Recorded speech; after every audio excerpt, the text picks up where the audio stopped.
Welcome back to the show. You're hanging with your girl Sarah right here on Relax Radio. Now you're tuned into the sunrise, and welcome to the final lot of my show. Like I said, we have a lot of interesting things to be talking about. We have a lot of things we'll be talking about right now as well. So make sure you stay tuned because I have a lot of interesting content coming your way, especially a lot of things related to health. Now, health is something that we need to focus on during this pandemic and during this time as well, because our health is of the it is a priority. It is something we need to focus on as well, and especially given the fact that this pandemic has actually made us made us a little less immune, has also resulted in some of the existing conditions that we have becoming much worse. It's very, very important that we focus on our health. It's very important that we focus on some of these new and largely unrecognized diseases conditions as well. So that is what I'll be talking about today. Now I'll be talking about chronic pain because it affects 1 in 3 young adults in England. And the thing is, even though it affects 1 in 3 young adults, it's still not recognized as a very serious health condition here in the United Kingdom. So that's why we will be talking about it. So obviously, I also have to remind you that while we're having that conversation, it's also, amazing if you could go follow us on our socials, which is Facebook, Instagram, Twitter, and TikTok, because that way you can actually make sure you're updated on everything that we're talking about, be it science, be it sports, be it technology, whatever it is. You can always stay updated, and also make sure you download our app, which is available on both the Google Play Store and the Apple App Store, and that way you can be a part of this conversation anytime you want. Because here at Relax Radio, we love to hear your thoughts. We love to hear everything that you want us to talk about, but also we love to hear your opinion as well, because obviously it's going to help all of us. It's definitely going to help everyone who's listening in as well to hear your opinion, because this is about perspective. This is about everyone else's opinion and what everyone else thinks of everything that is happening in the world.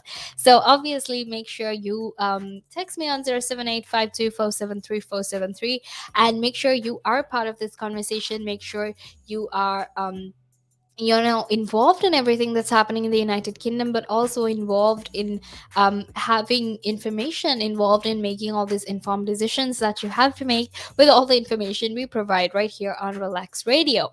So let's get into this whole issue of chronic pain. We'll talk about chronic pain. We'll talk about why it's so important. We'll talk about what it actually is and why we need to start focusing on chronic pain right now, and why the situation has exacerbated than it exacerbated from what it used to be back then.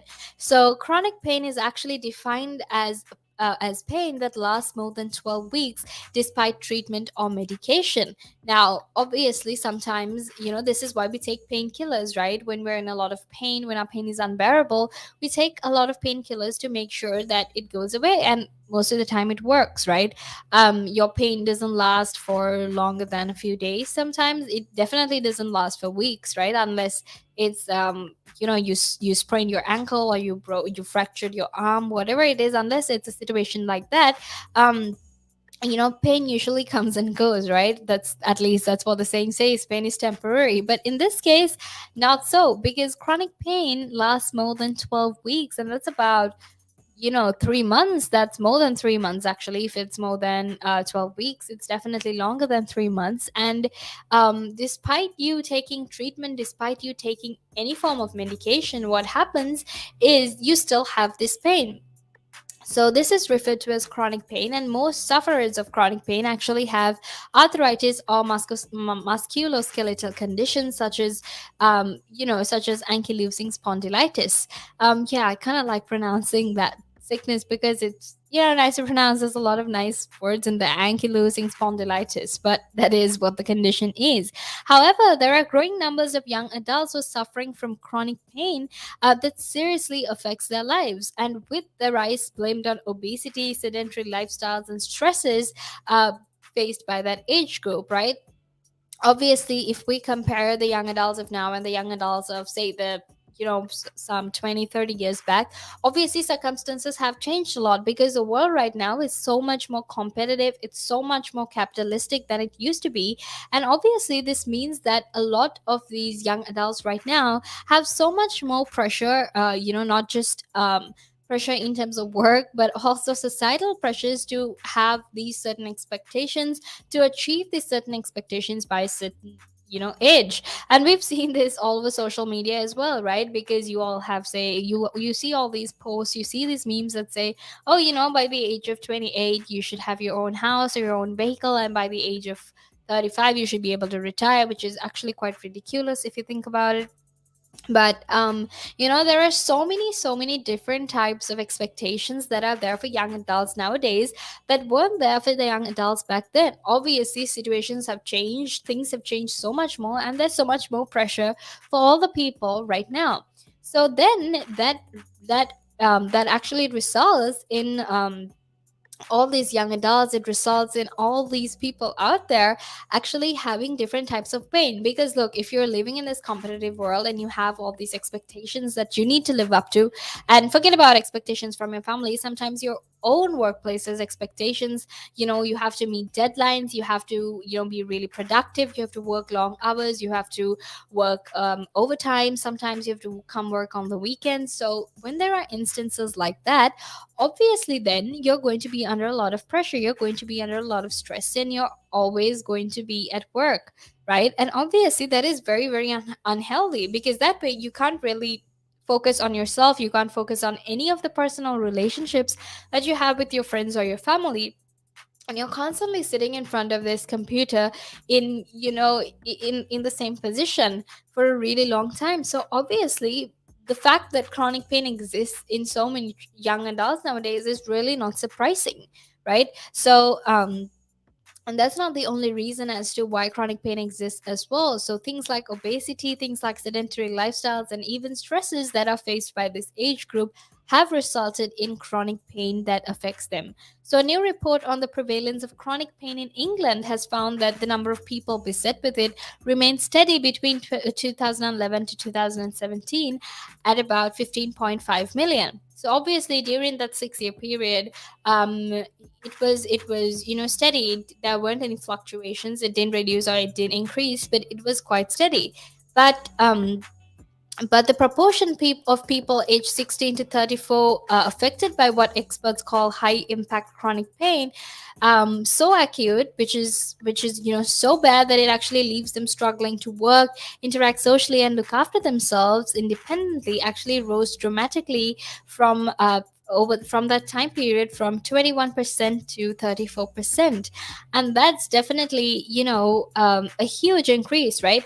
Because if it was 21% but it's 34% now, and this age group from 16 to 34 is actually struggling to even interact, um just goes to show that chronic pain is something that is actually very, very prevalent here, and something that is quite often missed out on as well, right? Because when I was researching on this, obviously I found a lot of research that said a lot of these a lot of doctors around UK didn't actually recognize chronic pain as as a condition that was very, very very, very painful. They thought, a lot of them thought that chronic pain was just something you think, like it's all in your head.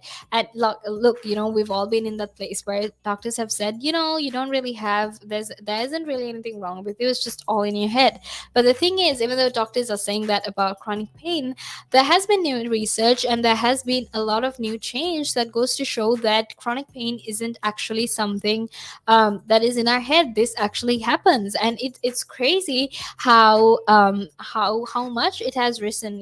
How people with chronic pain has risen from 21% to 34% um recently. And this is just a 16 to 34 age gap. That is quite young. So obviously that just goes to show that this is very, very scary. This is something that people need to start paying more attention to, especially the health sector. And there is also this growing realization that pain can be a disease in and of itself, and the pandemic could be making it worse, because chronic pain has actually been made worse by long COVID. So like I said, there are all these doubts, there's all these uncertainties about whether chronic pain is actually, so whether it actually exists, because like I said, a lot of doctors think that if you are in so much of pain, you tend to make it up in your head.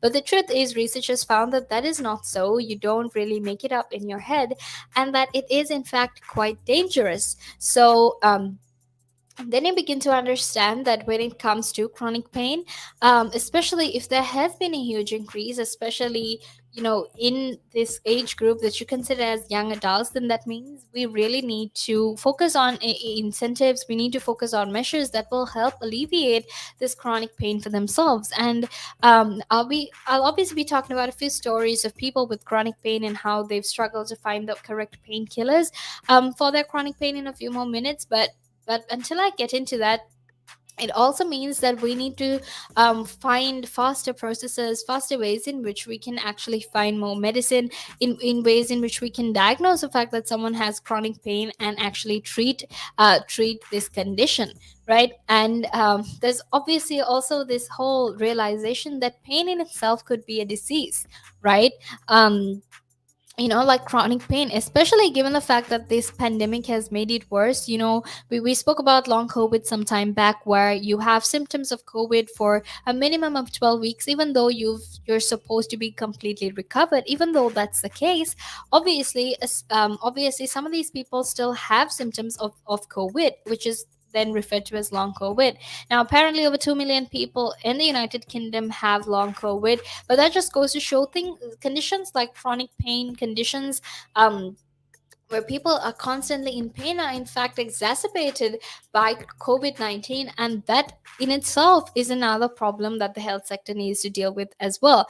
And I know it's actually quite scary, because there's so many things that the National Health Service is dealing with right now. They're dealing with the pandemic, they're dealing with obesity, they're dealing with the aging population, and there's so many things they're dealing with.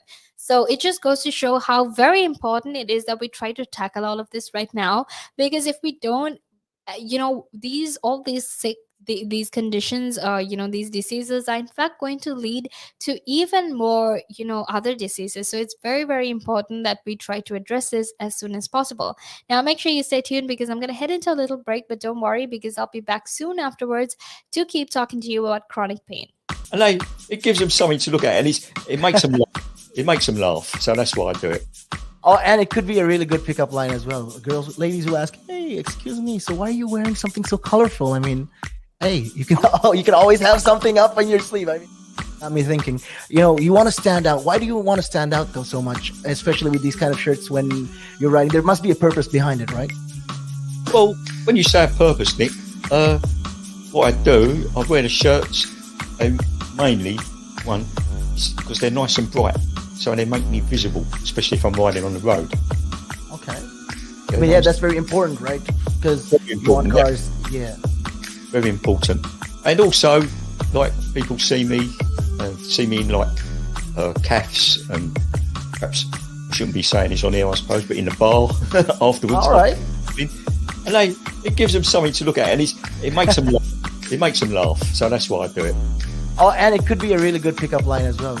Ladies who ask, "Hey, excuse me, so why are you wearing something so colorful?" I mean, hey, you can always have something up on your sleeve. I mean, you look like a guy who would do. You know me too well. You know me too well, Nick.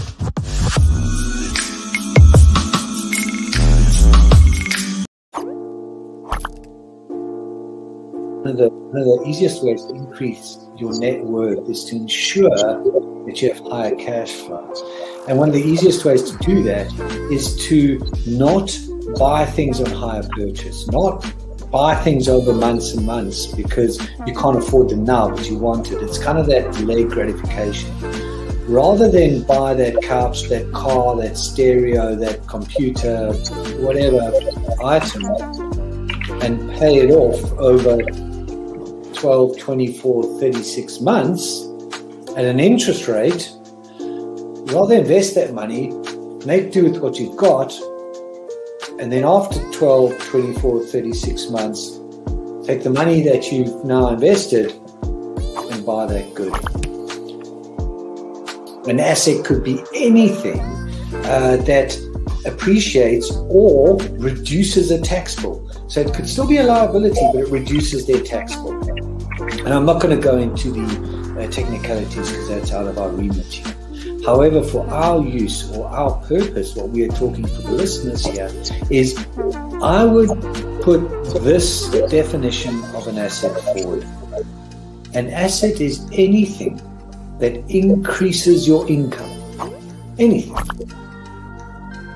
Now, there's a lot of conversation around who pays more taxes, if it is the rich or if it is the poor, right? When you are basically going out and during a day, if you go to a restaurant, you have to pay taxes there. If you buy a car, you have to pay taxes there. So why is it even a conversation that, the rich pay less taxes or the poor pay more taxes? Why is it a conversation like that? Because it's true, the rich generally pay less tax. A rich person walks into a Tesco's or a Sainsbury's, they're not going to get a different bill than another person, right? They're still going to pay the same VAT on those goods. They're still going to pay the same thing. So that's all the same. However, the differences come in if you can pay yourself from your own company, you can structure it in a way that you pay less income tax through paying a bit of salary, paying dividends, and so forth, and then also deferring income. Also, your pension payments or contributions can be different. So that increases your tax sort of gap, if you want to use it that way. Where a PAYE person just gets paid salary and bonus. And now those are the most highly taxed sources of income in the UK, definitely, in the UK.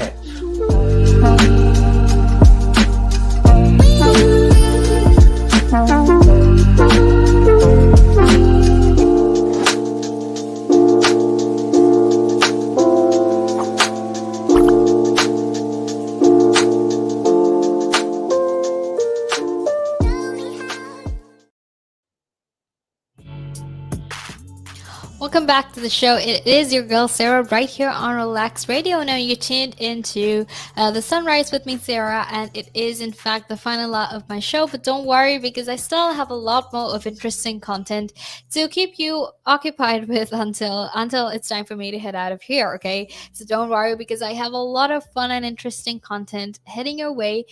So make sure you stay tuned. But also, just a quick reminder that we were just talking about chronic pain. We were talking about what exactly it is and what steps need to be taken when it comes to addressing this issue. But also, quick reminder that while you're at it, you can actually go follow us on our socials, which is Facebook, Instagram, Twitter, and TikTok, so you can keep yourself updated on the very latest of what we're talking about as well. And also, you can download our app, which is available on both the Apple App Store and the Google Play Store, for you to download, which means that you can be a part of this conversation anytime that you want. Okay, so it's definitely going to help you. So make sure you stay tuned for any conversation that happens right here on Relaks Radio. Now, also, like I said some time back, right here on Relaks Radio, we value your opinion. We focus on your opinion and your perspective on different things around the world. So make sure you tell us your opinion. Make sure you share your thoughts and your opinions with us. You share your opinions and thoughts with us by texting us on 078-52-473-473, because I would absolutely love to hear your opinions and thoughts about everything that we're talking about. So let's get into this conversation about chronic pain. Now, like I said earlier, it has in fact been exacerbated by long COVID. Long COVID has intensified chronic pain for a lot of the people who had chronic pain way before the pandemic. But also, even if they didn't have it before the pandemic, if they contracted the virus, then it resulted in them having long COVID. It resulted in them having chronic pain after they were supposed to be recovered. Right now, for most people, pain is actually an unpleasant but short-lived sensation that normally occurs as a result of illness or injury. So it's the thing that we need to keep in mind is, for most people, pain is something very short. It's only for a few, sometimes it's for a few minutes, sometimes a few hours, sometimes a few days, but it's never for as long as weeks and weeks and months, and sometimes even years of pain, right? So that's why it's very, very important that we discuss this, because pain itself is a very uncomfortable feeling. But let's get into this conversation now. Some people may experience ongoing or chronic pain. The assumption is that there must be some kind of underlying physical injury, such as crushed nerve, or an angry inflamed joint, because that's what you think, right? You think, for people to be in pain, then there must be some other issue. It's definitely not that pain in itself can be a disease, but the fact that pain is caused because of something else. And that's what we have seen, in the past as well. If someone is going through, if someone is in a lot of pain, then you naturally, very naturally, assume that they either have a sprained ankle or a fractured hand. We always tend to think that pain is a symptom of another underlying disease that you have. But the thing is, increasingly, that is not the case. And experts are, in fact, waking up to this idea that chronic pain in itself can occur without any obvious physical injury, that chronic pain can even appear in any completely separate area of the body from the original site of tissue damage, right? What that means is that, say your hand is fractured, but your foot could be paining. So obviously, then there is obviously a lot of questions that we have, like, okay, if your hand is broken, then why is your foot hurting? And this is a sort of realization that experts are waking up to, because they're beginning to realize that chronic pain in itself is a disease, and it's not necessarily a symptom that you might be having an underlying disease, or that you might be having some other disease that no one really knows about, or a disease that someone needs to find.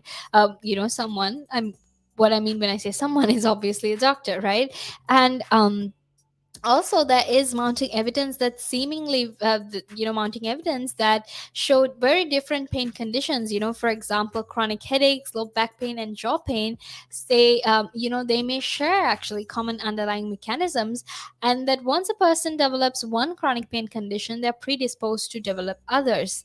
And it's just, the more you read about it, the more scary it gets, because if you have at least one of those pains, then chances are you probably get the others as well, right? And that is why it's very, very important to actually talk about chronic pain. It's very important for you to discuss chronic pain and talk about ways in which you can address it and try to make it better, because there are so many people out there who aren't even aware of the fact that they might be going through chronic pain. Okay, because this is some new research, because this is something that is newly found. People tend to think that chronic pain in itself is just it's just not its own disease, that chronic pain is, or pain in fact is just a symptom, or is just your body's way of saying maybe you're going through an injury, right?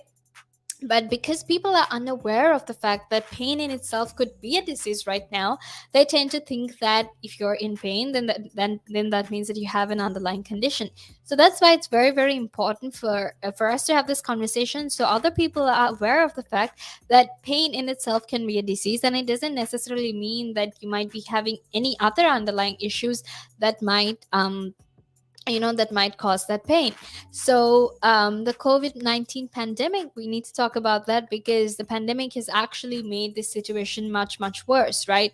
um what I mean when I say that is, sometime back we were talking about long COVID. We were talking about how people tend to have some symptoms of COVID, even though they're supposed to be fully recovered, right? Now, one of the most common symptoms that are reported by people with long COVID is musculoskeletal pain, and that is basically the uh, pain around the muscles that are closer to your skeleton, right? So those with existing musculoskeletal pain conditions seem to be at a risk of experiencing stronger pain after a serious COVID infection.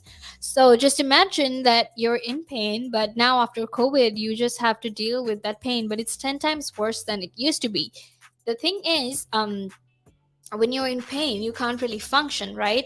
That's why this is a huge issue, because when there are so many young people who are constantly in so much of pain, then that means that they can't function. And we need to understand that right now there is a lot of contribution to our economies, to our companies, whatever it is, by a lot of young adults out there, right? The age of 16 to 34 is, the time when children are, or young people are learning, that they're going to college, they're getting jobs, they're settling in. So obviously they have a huge role in the economy, they play a huge role in the economy as well. So we need to understand, and we need to start addressing the fact that chronic pain is something very, very important. Now I'll get now, like I said, I told you I will actually get into a few stories about people who are dealing with chronic pain, and we'll get into that. But right now we need to talk about musculoskeletal pain, right, which is an issue that we must start considering as a long covid problem. And this was actually said by Professor Lars Arendt Nielsen. He said that we need to start considering the fact that musculoskeletal pain in itself might actually be a long COVID problem. Now, since 2011, there appears to have been an alarming increase in high impact chronic pain among young adults. And this means that this could change the life chances of a generation, like forever, right? And this was actually said by Professor John Newton, who's Public Health England's Director of Health Improvement, who helped produce this report on chronic pain. So between 2011 and 2017, there were rises in high impact chronic pain of 2% among 35 to 44-year-olds and 45 to 54-year-olds, and of 5% among those aged 55 to 64. But 16 to 34-year-olds were the only age group to experience such a pronounced increase in prevalence of this disabling condition. Now, this is what I said earlier, right? The increase in high impact chronic pain of the age group of 16 to 34 went from 21% to 34%. Okay, that is a huge increase, right? In comparison to all these other high impact chronic pain increases, which was just increased by 2% among the 35 to 44-year-olds, and 45 to 54-year-olds as well, and 5% among those aged from 55 to 64. Now obviously when you're old, chances are you have a higher chance of getting pain, right? Obviously, because you're growing old, your joints aren't going to work the same way they used to. But the fact of the matter is, it's not all people that are that are majority of this problem. It's actually very young people my age, your age, people that are really young that are experiencing this kind of pain.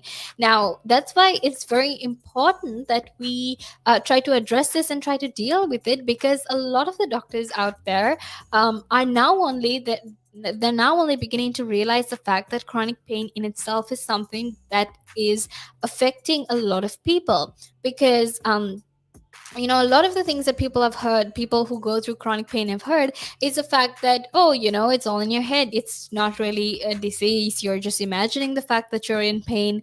And they don't sometimes even give painkillers for the fact. And we also need to understand that when it comes to chronic pain, some of the painkillers that we use aren't always going to, that they aren't always going to help. Now, one person who actually experienced chronic pain had to consistently change her combination of painkillers that she used. And also it took her a few years to actually figure out which combination of painkillers that she needed to use. So it took her about 5 to 6 years of being in intensive pain to figure out, for her doctors as well, to figure out ways, or rather the pills that she needed to make sure that she wasn't in pain anymore. So that just goes to show that our health system is in fact, quite ill-equipped in dealing with chronic pain, simply because they're just finding out about chronic pain. They're just beginning to realize that pain in itself can be another, disease, and that pain in itself needs to be dealt in a different way. And when talking about, our health system, we also need to talk about ways in which you can diagnose chronic pain, right? How are you going to differentiate the fact that the pain you have is not something from an underlying condition, but that it is, completely separate, that this pain is because you have chronic pain? So there's a lot of questions like that that need to be answered, and that also means that we need to our health services need to, in research more about this condition, because like I said, this is something that is completely new. This is something they're just finding out. So there is in fact a lot of research that they need to that they need to do. Now make sure you stay tuned, because I'll be back in a few more minutes to actually talk to you about chronic pain, everything related to chronic pain, and about our health systems dealing with chronic pain as well. But until then, we're going to head into this little break again. But now, if you say to a child, if I went up to a child and said, you've had one to forget, God, there'd be an inquest. Me, why did you reject my son? Oh, I haven't rejected your son. I want to talk about, how the generation gap, how much it's changed, especially when you check the youth nowadays in comparison, to people back in the day. I'd say when I was younger, it was more disciplined. Not now. In comparison to now. Not at all. Not now. The way things are nowadays, the younger generation, you seem that they can't accept the word no, if that makes sense. They can't accept rejection, essentially, is all you're trying to say. Yeah, they can't accept the word no. So if you, how did I do? Or you didn't do very well, and they get upset. And when I was a youngster,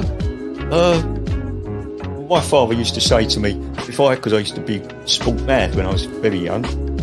Well, I still am sport mad, but like participating in different sports. And if I had a bad game, for example, he'd say to me, you had one to forget. That's it. Your dad sounds like a smart guy. I mean, yeah, that's the real fact of the matter, yeah. He'd say to me, you had one to forget. Get over it. And that was it. So I dust myself down and do it again. But now, if you say to a child, if I went up to a child and said, you've had one to forget, God, there'd be an inquest. An inquest. Me, why did you reject my son? Oh, I haven't rejected your son. Or daughter. I've just told them that they need to buck their ideas up. That's the truth right there. I mean, if you think about it, if you check the generations, like right now in the US as well, I've seen a lot of these things as well. In the UK, you get medals for participation. But what's the point? What are you trying to? Yeah, what's the point? Either you win or you lose. People are so afraid to put that whole notion of losing. When it comes to right now, the generation gap is just crazy. How much a lot has changed. Social media has taken control of our lives, and we don't even realize it anymore. We're crippled because of it. That's absolutely right, Nick. Because as you said, nowadays it seems that you get rewarded for failure. For the life of me, Nick, I can't get my head around that. Perhaps I'm just getting old and morbid, I don't know. I just can't get my head around how you could be rewarded for failure.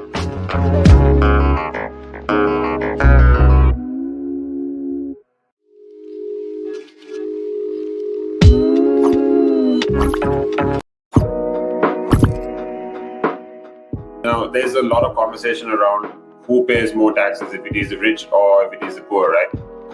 When you are basically going out and during a day, you go to a restaurant, you have to pay taxes there. If you buy a car, you have to pay taxes there. So why is it even a conversation that, the rich pay less taxes or the poor pay more taxes? Why is it a conversation like that?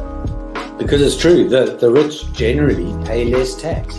A rich person walks into a Tesco's or a Sainsbury's, they're not going to get a different bill than another person, right? They're still going to pay the same VAT on those goods, they're still going to pay the same thing. So that's all the same. However, the differences come in if you can pay yourself from your own company, you can structure it in a way that you pay less income tax through paying a bit of salary, paying dividends and so forth, and then also deferring income.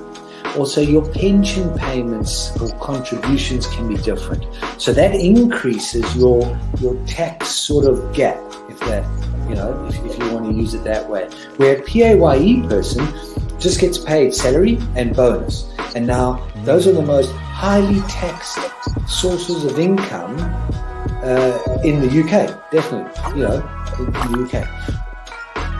We've seen it, right? If an owner of a large public traded company does something wrong, irrelevant of what that company does or how valuable that company is, the stock generally falls into a pool of nothing, right? Because in a public company where the stock is traded openly on the stock exchange, the value of that stock is driven by supply and demand, it's driven by emotion, it's driven by news, it's driven by quite a lot of variables over and above the actual accounting or total net worth of that company. I mean, we've seen it, right? If an owner of a large public traded company does something wrong, irrelevant of what that company does or how valuable that company is, the stock generally falls into a pool of nothing, right? And the company may still have value, it may still be doing quite a good things.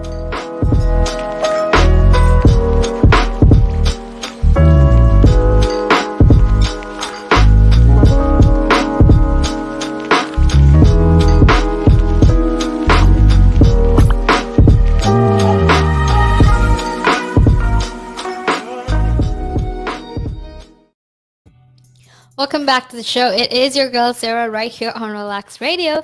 Now you're tuned into the sunrise, and it's almost the final few minutes of my show. But don't worry, because we still have a little bit of time left to discuss chronic pain, to discuss why health systems are in fact ill-equipped to deal with chronic pain, and why we need to sort of take the new measures, try to find new ways to deal with chronic pain as well. So that's what we will be talking about. But before we head into that conversation, just a quick reminder to make sure you follow us on our social media, which is basically Facebook, Instagram, Twitter, and TikTok. And also, just a very, very quick reminder to download our app, which is available on both the Apple App Store and the Google Play Store. That way you can be a part of this conversation anytime you want. Now also, I know it's a final few minutes, but if you still have any questions, any thoughts, messages that you would like to share with us, well, make sure you text me on 07852473473, because I would absolutely love it if you could be a part of this conversation as well. But let's actually get into this conversation. We'll talk about why health systems are in fact ill-equipped to deal with chronic pain. So, like I said earlier, a lot of the doctors until recently assumed that chronic pain was something that was imaginary, right? Something that was actually in our heads, that we would often think we're in a lot of pain, but we weren't actually in a lot of pain. But obviously, new research said otherwise, and new research actually showed that chronic pain is something that people go through. Chronic pain is something that some people actually have, and it is in fact a serious condition. But the thing is, because we don't really have enough information on it, because we don't really know how to diagnose chronic pain, we don't really know what to do with people who are diagnosed with chronic pain either, it's quite obvious that our health system right now is quite ill-equipped to deal with chronic pain, especially with patients with many chronic overlapping pain conditions, right? Now, many patients with chronic pain actually take multiple drugs to get through the day, and working out which ones work actually take years. So imagine, being in so much of pain, being in so much of discomfort for years to figure out the medication that you really need to use. So that is in fact one of the reasons why it's why our health system right now is quite ill-equipped to deal with chronic pain. Now, a lot of people with chronic pain actually describe it as trying to navigate a maze, because it's basically this hit and miss trial and error experiment of trying to firstly find someone who's knowledgeable about even one of these conditions, and much less their overlap or interconnectedness, right? Obviously, it's hard enough to find someone who has enough knowledge about one of these chronic conditions, but to find someone who has knowledge about multiple many of these many of these overlapping chronic pain conditions, it's quite like looking for a needle in a haystack. Essentially, that's what they have described it as.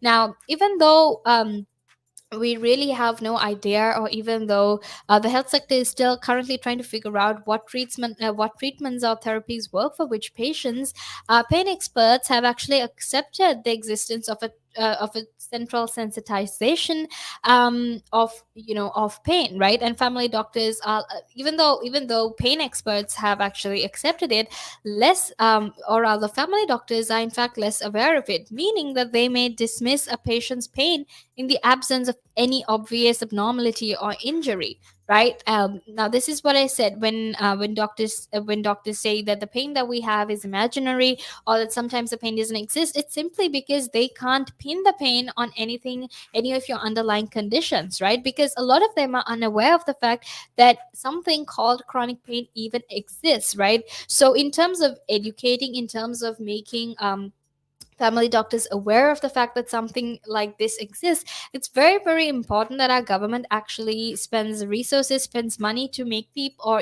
to make health services aware of the fact, and even pain experts make other doctors aware of the fact that chronic pain actually exists and it affects a lot of people.